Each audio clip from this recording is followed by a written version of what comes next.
संभल में 101 करोड़ रुपए की ग्राम सभा की सरकारी जमीन हड़पने के मामले में जिला प्रशासन ने बड़ी कार्रवाई की है। 38 बीघा सरकारी भूमि पर फर्जी पट्टा, अवैध नामांतरण और कब्जे के आरोप में पूर्व अधिशासी अधिकारी, पूर्व चेयरमैन समेत 32 लोगों के खिलाफ एफआईआर दर्ज की गई है। मामला थाना राय सत्ती क्षेत्र के गांव तख्त गोसाई का है, जहां साल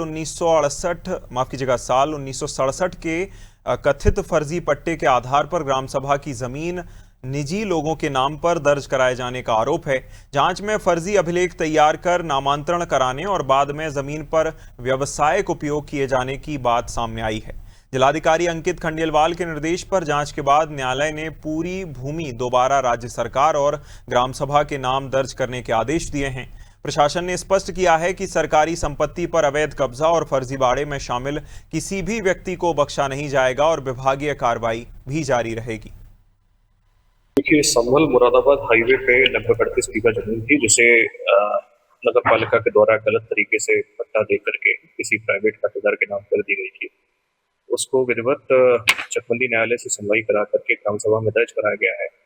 उसी क्रम में जो लोग उसमें संलिप्त थे, तत्कालीन ईओ और इसके अलावा तत्कालीन टीडीसी, जिन्हों के माध्यम से ऑर्डर किया गया, नगर पालिका के अन्य कर्मचारी, मूल पट्टा धारक और उसके बाद उन जमीन के क्रेता जिन्होंने उस सरकारी जमीन को खरीदा, इन सभी के विरुद्ध एफआईआर कराई गई है और इसमें गिरफ्तारी के भी प्रयास किए जा रहे हैं। कोशिश है कि जिन लोगों के द्वारा ये किया गया है उनके गिरफ्तारी के बाद प्रॉपर्टी जब्त करके उन्हीं से रिकवरी कराई जाए, इस प्रकार के।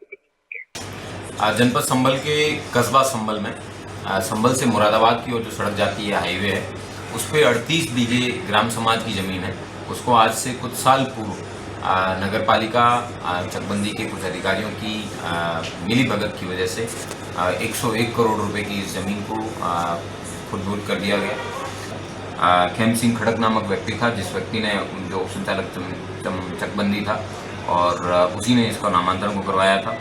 और उस समय की जो मानचित्रक और पैरोकार साबुद्दीन और माजिद खान है, इन लोगों के द्वारा भी इस ज़मीन को खुर्द करने में सहयोग किया।